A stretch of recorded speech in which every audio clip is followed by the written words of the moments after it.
Hello guys and welcome back to another episode on the DragonForgeSMP. Today we are actually going to be messing around with the rather amazing Create mod. As you guys can probably see, I have actually finished my floor in here, and doesn't it look amazing? Apart from this section here, which has unfortunately opened out into a cave, but I'm not going to fix that just yet because this is going to be my Create workshop. I've actually used these really cool like iron blocks for the floor. You can actually kind of make like a rusty version of them. Let's see if we can find it. Yeah, here it is. There's iron plate and it's just 8 pieces of iron, and then you can make like a rusty version using like a water bucket in the middle, which is pretty cool. And that I thought made it look kind of more like workshop-y. And then this bit here is going to be for the Create water wheels, and this is actually marble. Like this whole thing that when I was digging it out had so much marble in it, I thought I might as well use it. And kind of looks like an 80s swimming pool, which, you know, I don't mind.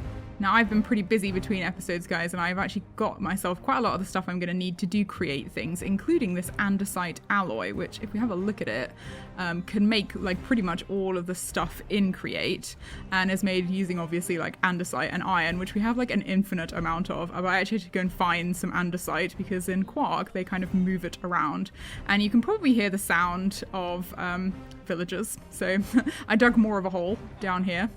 And this is the villager workshop with the easy villagers working away. It's like not finished, obviously, it has a bit of a flaw.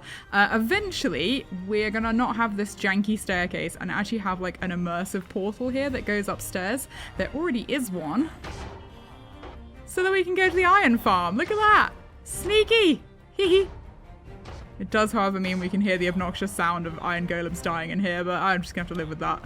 Anyway, on with the important business of the episode. Let's get our water wheels in here. Now, I think that you need to place them from this direction so that they are spinning clockwise, and that is how we get like the maximum like rotational power out of them. So let's see if this works.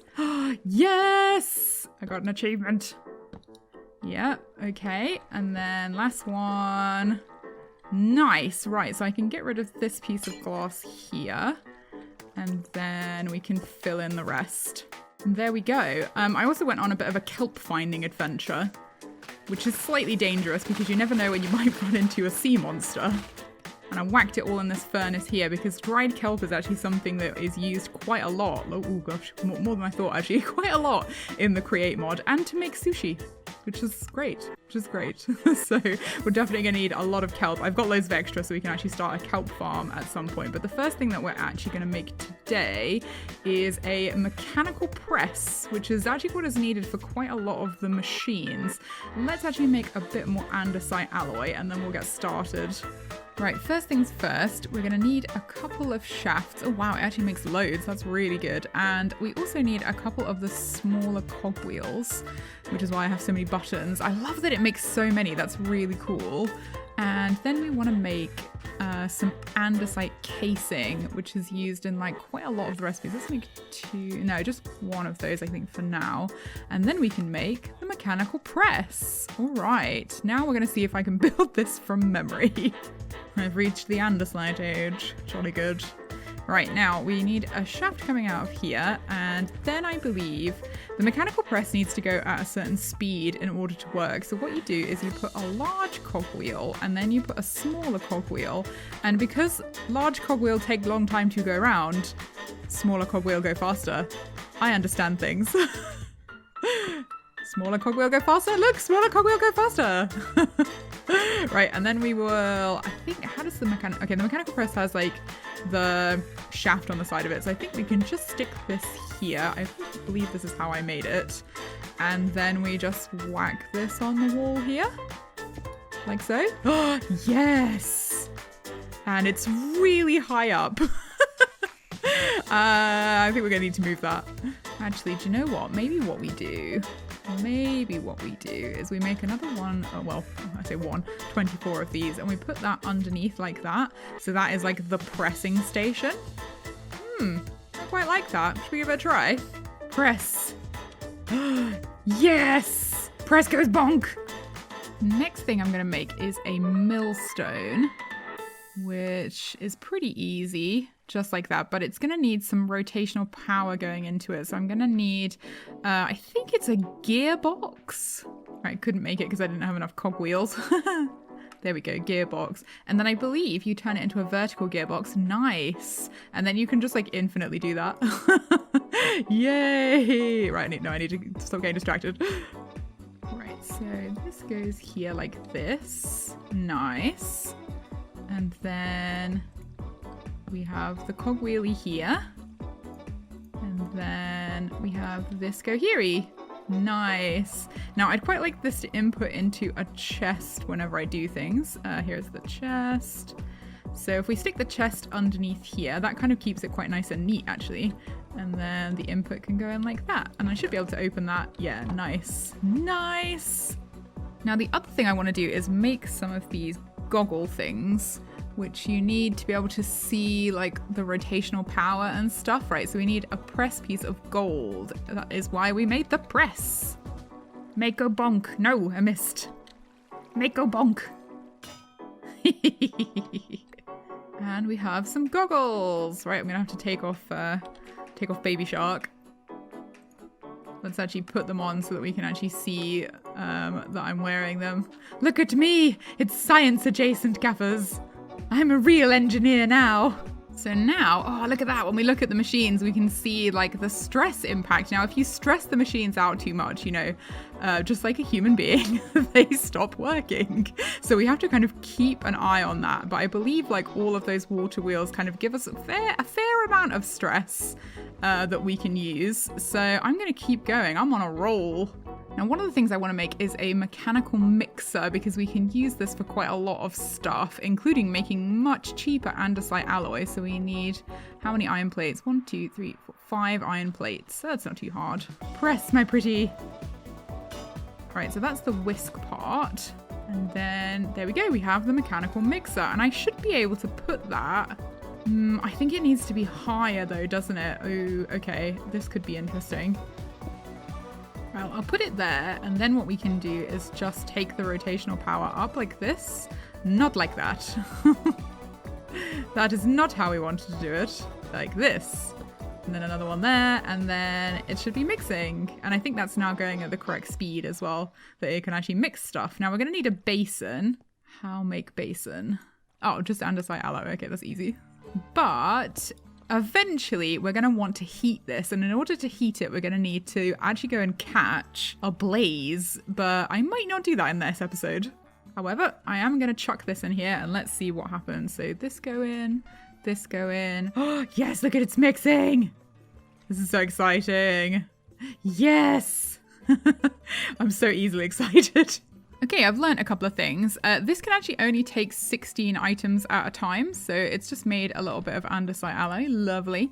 And then we can stick another 16 items in. 8 and then 8. Lovely. And we're going to make ourselves a couple of fans because I want to do a little workstation here where we can kind of like blow some stuff. It'll make sense in a second. So there's the fan propeller. Okay. We want 3 of these. Okay, 3 propellers, and then like this. Nice. Okay. Ooh, we're gonna need more of these. Many cogwheels. Right, so we take our 3 fans. Unfortunately, I've had to like dig into this cave back here. But it does mean I do have to dig this wall out anyway and kind of fix all this nonsense. So I might as well just get started now. Now, in this space here, we're gonna need a couple of things. I actually need to make a campfire. Can't believe I just had to look up how to make a campfire. That's disgraceful. So campfire will go here. I might put some of this iron underneath actually just to kind of tidy it up a little bit. There we go. And then what I need to do is make 3 depots, which are kind of these things that like items can sit on top of. And I believe it's like this. Nice. 1, 2, 3. We're going to have 1, 2, and 3. And this is the bit you guys are going to love. We're going to put water in one, and that is going to be for washing things. And then we're going to put lava in another one, and that's going to be for smelting. And then this middle one is for cooking. Now we have to kind of figure out how to hook it up to rotational power. And I think I might take it from one of these here. So we're going to need to dig around the back. This cave is kind of annoying, but also like kind of convenient at the same time. Get out of my way! Probably going to be digging this wall out anyway. I accidentally put some cobblestone in there, never mind. I thought we could use the big wheel to pull this backwards.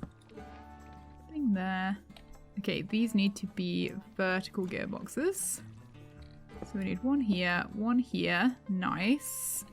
This one actually needs to be facing this way. Nice. And then we need another one.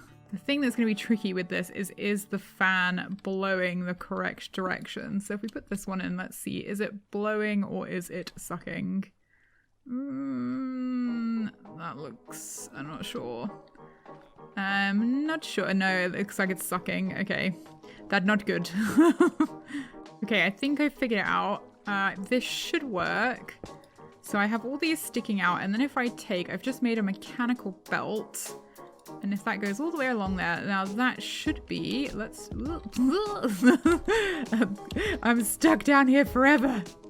No! Right, that should be blowing. Is it? Yes, it is! Oh, I've done it! Right, now I need to tidy this mess up. And there we are, guys, looking much nicer. I finished up the ceiling as well, so it like fits in with the rest of the build. And I added some of these like iron stairs all the way around. I tried to add like the rusty ones where there was like more water, because you know, that kind of makes logical sense. Now I'm gonna leave this for a second because there's something that we need to check on, and it is the lovely dragon that we got in the last episode. So let's bring it out of the horn. Yay, dragon is staying. Now, rightfully, my friend Reneva on YouTube pointed out that you actually don't know whether your dragon is a girl or a boy until it is 10 days old. So I've actually made these dragon meals, which should be 1 day for everyone that you feed it. So let's give it one. Ooh. Oh, it grew a little bit. Let's have a look at its inventory. I think if you shift and... Okay, we still have no information. That's really strange. Maybe it needs to be at least 5 days old. Okay, let's keep feeding it. Oh, it's a boy! Look at that. Look at those beautiful spotty wings. You're so cute! But now we need to find you a name.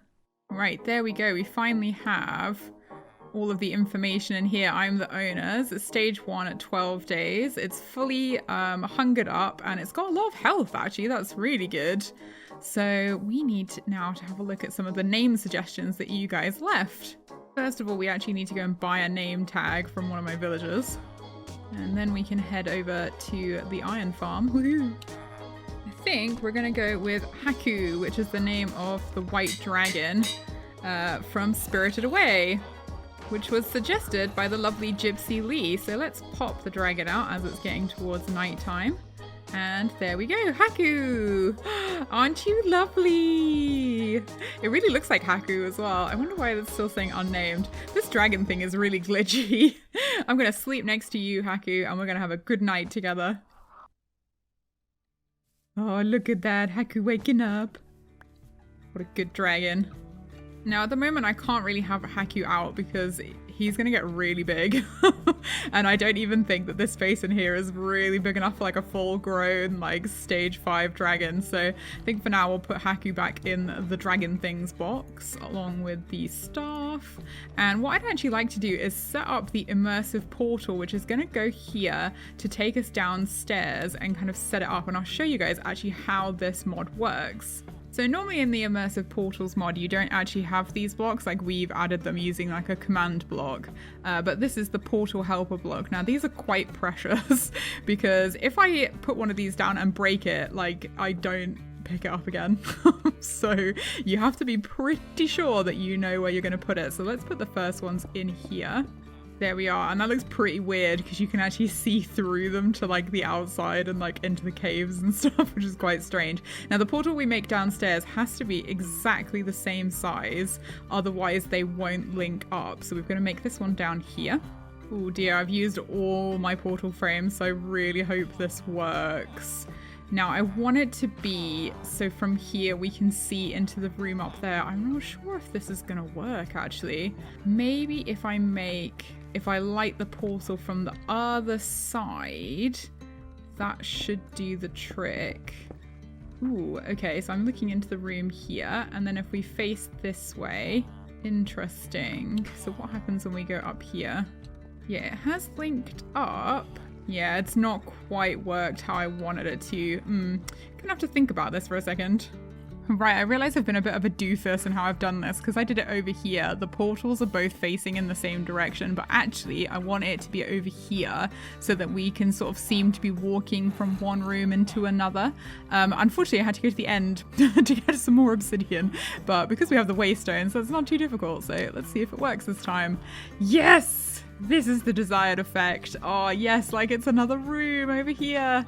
It has worked. And what's even better is we can actually now break these and make it look as if it is like a seamless thing. So if I get the Midori block and just put it all the way across, it'll look like it's just another room and not downstairs.